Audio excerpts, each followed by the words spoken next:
Olá pessoal, meu nome é Renato Silva. Hoje eu trouxe para vocês a história de Antígona, uma das peças mais importantes e intrigantes do Sófocles, né? Espero que vocês gostem.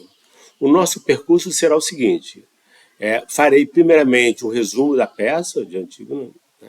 Em seguida irei analisá-la a partir do seminário de Jacques Lacan, o seminário 7, principalmente quando ele fala sobre a essência da tragédia, né? E aí então ele vai fazer um panorama e vai traçar alguns elementos políticos, estéticos e, claro, né, ele vai analisar a partir da psicanálise. Então nós vamos seguir esse percurso lacaniano, tá ok?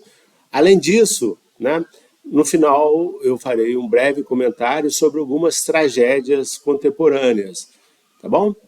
Então esse será o nosso trabalho de hoje. Vamos lá? Pois bem, pessoal, então vamos ao resumo da tragédia de Antígona, né? Então, ou seja, Antígona era uma tragédia do Sófocles, né? Então, Sócrates escreveu muito, escreveu mais ou menos mais de, mais de 120 peças, assim, né? Uma produção extraordinária. Claro que nem todas chegaram até os dias de hoje, mas Antígona é considerada uma das suas grandes obras-primas, né? E por isso também o nosso interesse. Mas vocês vão ver que ela é de uma beleza extraordinária, né? Então, Antígona ela foi composta de por volta de 442 a.C., né? Ela se citou mais ou menos ali entre a terceira peça do Sófocles, né? Dentro da cronologia do ciclo tebano, né? Lembremos que assim que Antígona foi escrita e devido ao sucesso e o enredo, né? Somente depois, então, que o Sófocles foi lá e escreveu o Édipo Rei e depois ele escreveu o Édipo em Colono. Então, primeiro veio Antígona para depois vir as outras duas peças. Tamanha a importância de Antígona nesse contexto. Bom, a história, né, ela tem início com a morte dos dois filhos do Édipo, né? Lembremos que o Édipo com Jocasta, eles tiveram 4 filhos, né? Eles tiveram primeiro o Polinices, o primogênito, o Anteócles, né? A Antígona e a Ismênia. Esses foram os 4 filhos. Pois bem, quando o Édipo ele abandona, ele sai de Tebas, né, para passar por o seu processo de purgação, e aí, né, lembremos que ele tinha furado os seus 2 olhos porque ele se sentia culpado, né, por causa do seu destino. Então ele abandona Tebas, ele abandona o reinado e vai em direção a Colono, né? Quando ele vai em direção a Colono, os seus 2 filhos começam a entrar em luta, né, para sucedê-lo. A verdade é que quem deveria sucedê-lo era o irmão mais velho, claro, que seria então o Polinices. Só que aí, como o Teócles também não aceita, os dois entram num acordo para tentar fazer um revezamento. Só que nesse revezamento, assim que Teócles fica, quando ele deveria novamente passar o trono para o Polinices, nesse processo de revezamento, o Polinices, né? Então ele não passa. E aí o Polinices ele organiza um exército externo para invadir Tebas. Nesse contexto, então, os dois estão lutando pelo trono. E aí o Édipo está lá em Colono, né? Então o Édipo ele roga uma praga para esses 2 filhos. Por quê? Porque esses 2 filhos, um deles, os 2, os 4, deveriam estar interessados em saber como que está o pai, né? Deveria prestar algum auxílio, uma solidariedade, alguma coisa, porque é o pai, né? Aquele que estabeleceu a lei, aquele que estabeleceu a, a família, né? Com todos esses problemas que tem a ver com essa família, né? Mas eles são filhos desse Édipo. E aí o que eles estão fazendo? Eles não ligam para o pai e estão nessa luta fratricida, né? Essa luta entre os irmãos, entre os frates ali. né? E aí, claro, que o Édipo vai lá, então por isso ele roga uma praga nesses dois irmãos, né? Para que esses dois morram em combate. De fato, né? A luta entre os dois é uma luta encarniçada entre Anteóclise e Polinices, né? Chega um momento que os dois eles se matam mutuamente.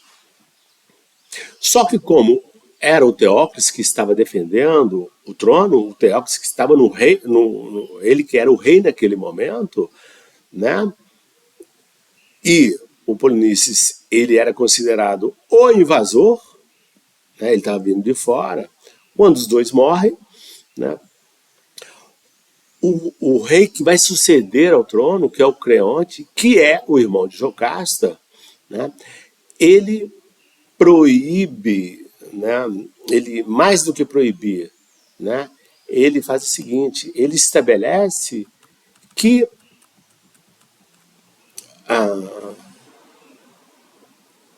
o Eteócles deveria receber todas as honras, ele deveria se receber um funeral digno, enfim, ele deveria receber todas as honras fúnebres, para que assim ele chegasse ao Hades.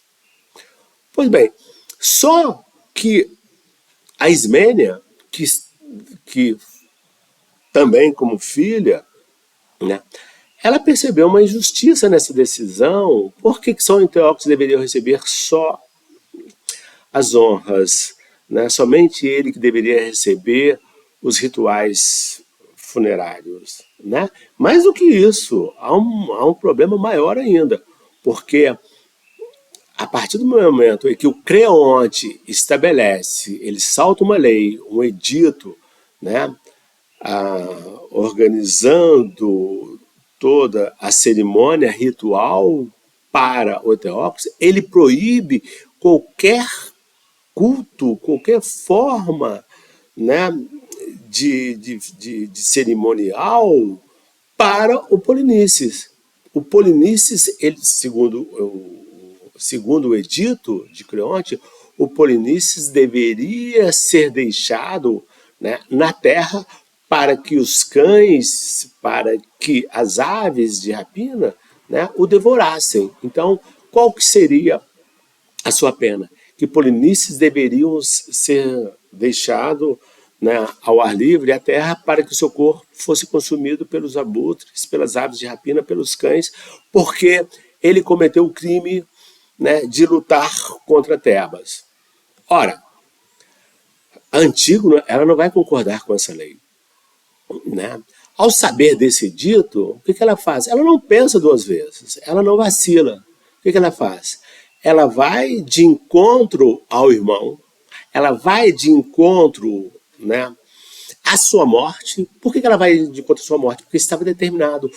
Quem fizesse, né, honras, quem fizesse qualquer ritual fúnebre para Polinices estava destinado à morte. E mesmo assim, ela sabendo que ela iria morrer, ela vai lá e faz o ritual. Ela faz o ritual. Primeiro, como já estava escurecendo, ela vai lá e joga uma terra, uma poeirinha, né, um pouquinho de terra ali no corpo do Polinices, para que no dia seguinte, sim, ela voltasse e fizesse de fato o seu túmulo, enfim. Então ela vai lá, faz a sua oração, ela joga a sua poeira e volta no dia seguinte. Ao voltar no dia seguinte, ela é pega pelos guardas, né, a mando de Creonte. Mas, em nenhum momento, ela arreda o pé, ela modifica, né, o seu pensamento. Ela está destinada, ela vai para fazer o que o seu sentimento, que o seu desejo estava pedindo, né? Ela vai e faz as honras ao seu irmão. Bom, claro que no segundo dia, quando ela está voltando para aí sim fazer o enterro e continuar as orações para que seu irmão adentrasse ao Hades, né, e com todas as honras que ele merecia, segundo ela, né, a Antígona ela é pega pelos guardas do Creonte e é levado ao Creonte, frente ao Creonte. E ela vai e assume o que ela fez. E em um momento ela se arrepende e ela estabelece: o meu irmão ele deve, né, receber todas as honras, tal como o Anteócles. Claro que o Creonte fala: ora, você está me desafiando, né? Eu estabeleci uma lei e você não concordou com a lei e você prestou ritual ao seu irmão foi invasor. Aí ela diz: ora, antes de tudo, ele era o meu irmão, né? Nós podemos, aí ela tem uma discussão muito interessante, né, com Creonte, e a peça é de uma riqueza extraordinária nesse discurso que ela faz, e esse discurso ele é contraposto ao discurso de Creonte, e aí ela fala assim: olha, se eu fosse, né, se fosse o meu filho que tivesse sido morto, eu sou jovem e poderia gerar outro filho. Né? Se fosse o meu marido, né, eu poderia conseguir outro marido. Mas foi o meu irmão que está morto.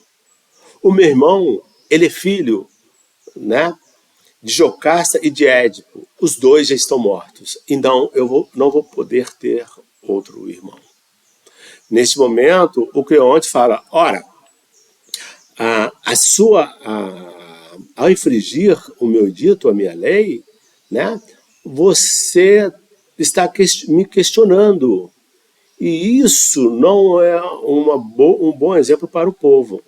E aí tem uma frase que ele diz no meio do texto, né, lá da Antígona: e a cidade é que vai preservar-me o que devo ordenar?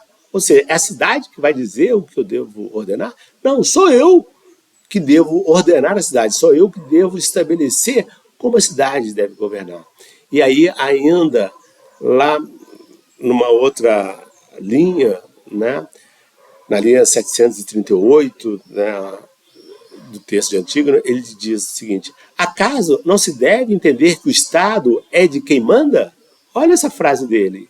Acaso não se deve entender que o Estado é de quem manda? Ou seja, ele está falando que o Estado é dele. Como essa ideia vai ser recuperada, né, por Luís XIV, lá quando ele fala: olha, o Estado sou eu. Aqueles reis absolutistas, de alguma forma, eles vão assumir essa ideia, que o Estado é o soberano. Né? Então, claro que nesse debate, né, Antígona, ela não se arrepende, reafirma o seu posicionamento e ela vai, então, em direção ao seu destino. Né? E aí ficou estabelecido que a pena dela, que ela seria enterrada viva numa caverna. Né? Pois bem, o filho de Creonte, né, que era uma espécie de noivo, namorado ali de Antígona, né, o filho de Creonte, o Hemon, ele chega e começa a conversar com o pai, com toda a honradez de um jovem, né, submisso às leis paternas. E aí ele começa a conversar com o pai, falando: olha, essa sua lei talvez não foi uma lei muito boa, né?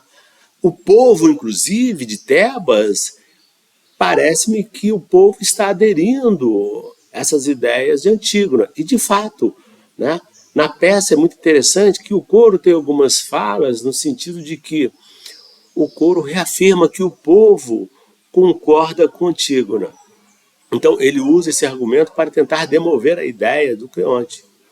O Creonte reafirma, fala: não, ela está condenada e a sua condenação é morrer numa caverna fechada por pedra. Vai só ser colocado algum alimento ali para que ela sobreviva alguns dias nessa caverna e assim que findar este alimento, ela vai perecer. Esse é o destino dela. Pois bem, o Hemon não, esse filho dele não concorda e então ele vai ao encontro de Antígona, que já estava se dirigindo para o seu túmulo. Pois bem, Tem um episódio lá numa dos momentos da peça, lá no quinto episódio aproximadamente, né, entra o Tiresias, né, que ele é guiado sempre por uma criança, ele é cego também, por isso ele é guiado por uma criança e ele é respeitado por todos, né. O Tiresias adverte ao Creonte do mal que irá se bater sobre toda a cidade, né? Ou seja, se você fizer o que você estabeleceu no seu dito, né, vai, vai abater um mal sobre toda a cidade e todos os tebanos sofrerão, né, esse mal. Então, ou seja, por causa da sua teimosia, isso não será bom. O Creonte ele começa a discutir, claro, ele não concorda com Tiresias porque ele é a lei, né? Ele não concorda e aí ele expulsa o Tiresias e, de fato, né, a peça tem segmento quando Antígona, então, ela chega à sua caverna, onde ela vai ser sepultada viva, né? Antes da caverna ser sepultada, ela vai de encontro à sua morte. O que é ir de encontro à sua morte? No segundo momento. Porque a primeira, quando ela desacata a lei de Creonte, é a primeira morte. Ela vai de encontro à sua segunda morte, né? E aí ela vai, pendura uma corda e se mata. O seu marido, no seu futuro marido, o Aemon, ele chega e vê a Antígona enforcada, ele abraça o seu corpo, ele abraça o corpo de Antígona, ele abaixa, né, como se cortasse a corda, o pano, né, que ela se enforcou, né, e abraçado ao seu corpo, ele pega uma faca, né, e suicida, ele se mata também. Então, ou seja, a, a fala do adivinho, do Tiresias, começou a se confirmar. E aí, em seguida, né, a, a mãe a mãe de Aemon fica sabendo que o seu filho suicidou, né? E aí, para uma mãe, é muito difícil saber que um filho suicidou por causa de sua amada, por causa do seu amor. E o que ela faz, né? A esposa de Creonte, a Eurídice, ao receber a notícia da morte do filho, do seu filho querido, ela também se mata. Ou seja, a tragédia se confirma, né? Qual é a tragédia, né? Os filhos de Creonte, o filho dele se mata, a esposa se mata. Polinices estava morto juntamente com Teócles, né? E aí se confirma, né, com a morte de Antígona essa grande tragédia. Claro que toda tragédia ela possui um caráter, né, educativo, ela possui um caráter estético. Essas tragédias de Sófocles, ela possui um caráter político, o ensino, esse teatro, né, ele tinha também uma função pedagógica, ok? Mas isso nós vamos analisar agora nos comentários que eu irei fazer, né? Vamos para a segunda parte da análise, ok? Vamos lá.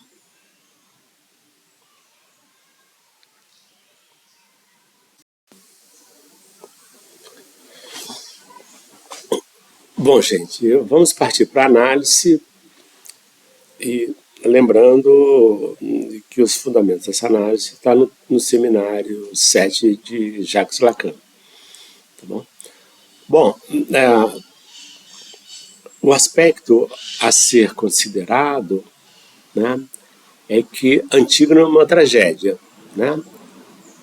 E a tragédia está presente no primeiro plano de toda a nossa experiência e na experiência de todos os analistas quando analisa ali, por exemplo, a questão do Édipo, né?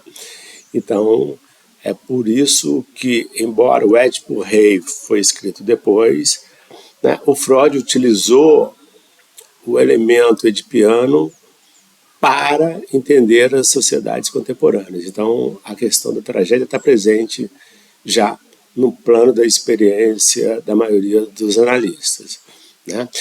A grande originalidade do Lacan é que ele vai resgatar com vigor essa tragédia de Antígona, que dialoga, claro, com a tragédia de Édipo, né? Então, é importante lembrar que a tragédia se encontra na raiz da nossa experiência, porque a tragédia é, por essência, provocar catarse. Quem é que nos ensina isso? É Aristóteles, né? Então, ou seja, o teatro grego, ele tinha a sua função de purificar a partir da catarse, né? Só para lembrar, de acordo com Aristóteles, lá na poética dele, né, ele afirma que a catarse, tanto por meio da paixão, da piedade, do temor, ela favorece a purgação do sujeito. E ao favorecer essa purgação, ela faz com que ele se sinta bem. Então, é claro que o teatro, então, ele tinha esse poder também curativo. O teatro tinha um poder, além do poder da questão política, da questão social, da questão pedagógica, da função de educar, ele também possuía esse caráter de cura, né, a partir do processo de purgação e fazendo com que o sujeito se sentisse bem. O outro elemento para a gente levar em conta é que, de acordo com Lacan, né, a personagem Antígona, ela tem a sua morte vivida de maneira antecipada, né? O que é isso? O que é essa morte, né, vivida de maneira antecipada? A morte invade o domínio da vida e a vida invade o domínio da morte. Qual que é esse momento? Quando ela vai enterrar, quando Antígona vai enterrar o seu irmão, ela vai de encontro à coisa, o inominável, né? Ela sabe que ela vai morrer, mas ela não vacila, né? Então é por isso que a morte invade o domínio da vida, porque ela sabe que a partir daquele momento, ao jogar aquela simples poeira no corpo do irmão, do Polonice, ela sabe que ali já está morta, né? E ela vai, e ela discute, e ela estabelece um grande diálogo, uma grande discussão com Creontes, mas ela já sabia que ela estava morta. E por isso que ela ficou bastante à vontade para expressar tudo o que ela queria, tudo aquilo que se sentia, né? E demarcar o limite entre a vida e o seu desejo, né?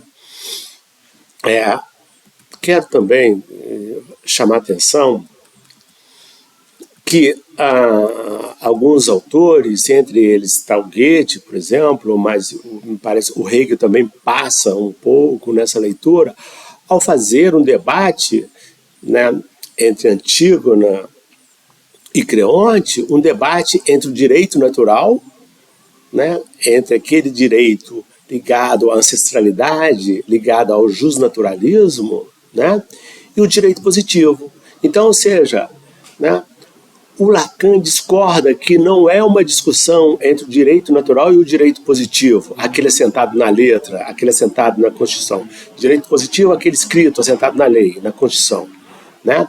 Direito natural, aquele que Antígona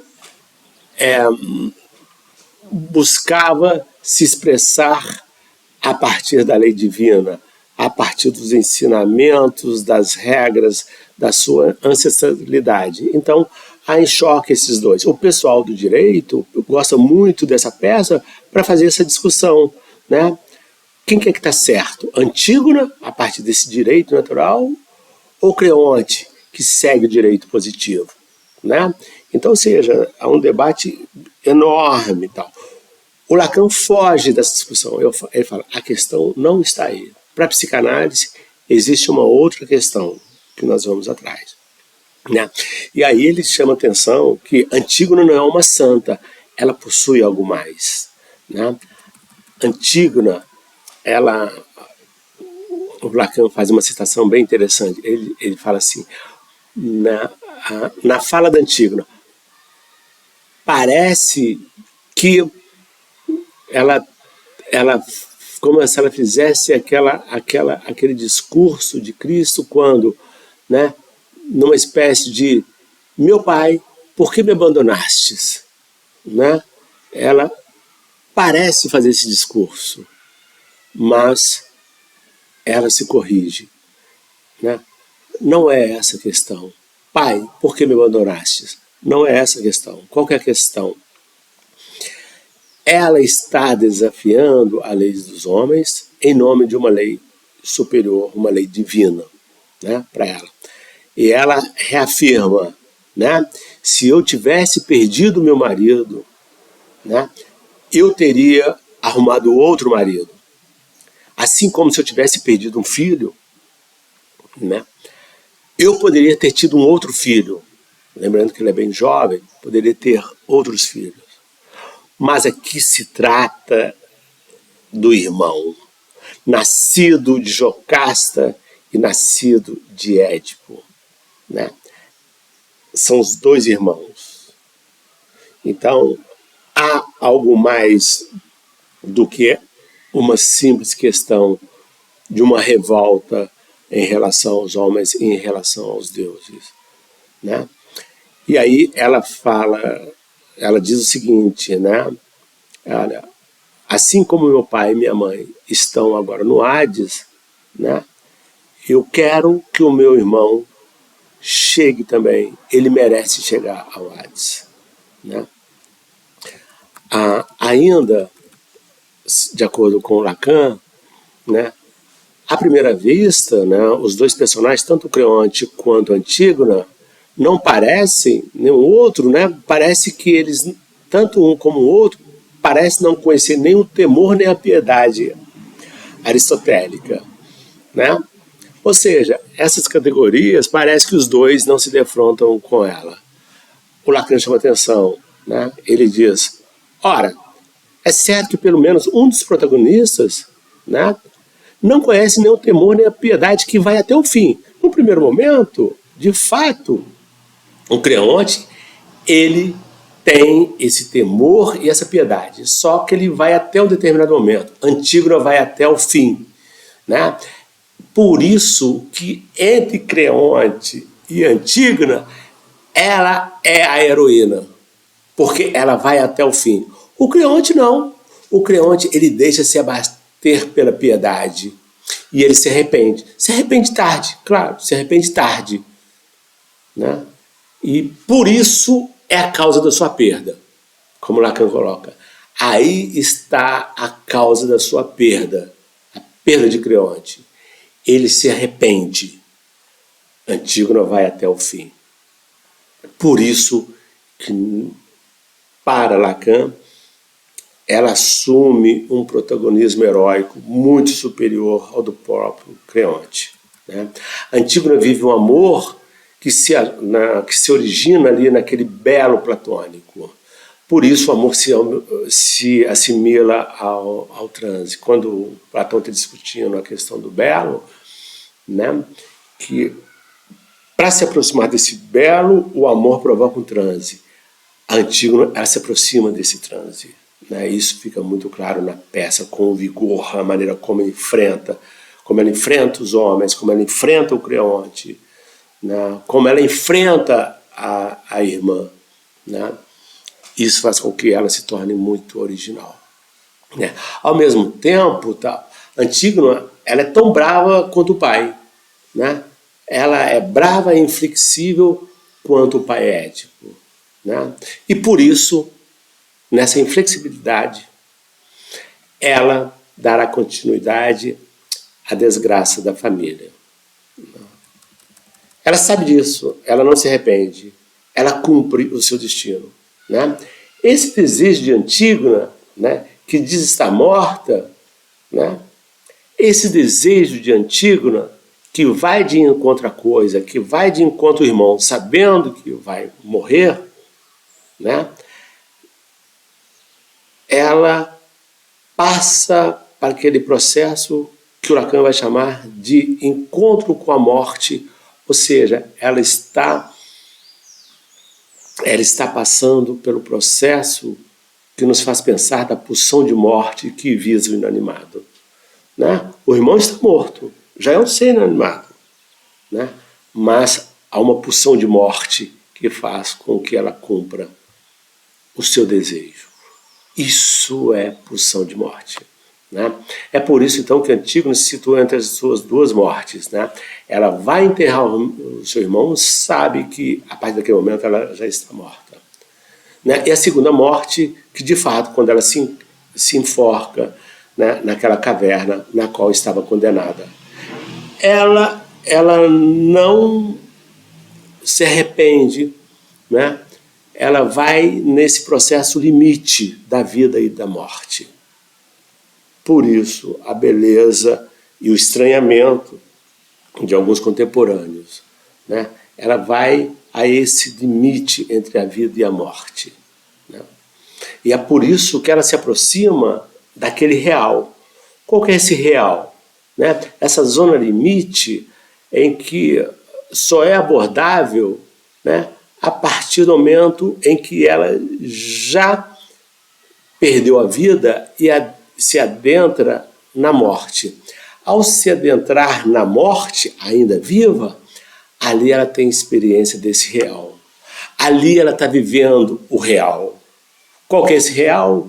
É aquela experiência inominável, que ela é levada pela pulsão de morte. Ela é levada para aquelas circunstâncias sob a forma do que está perdido.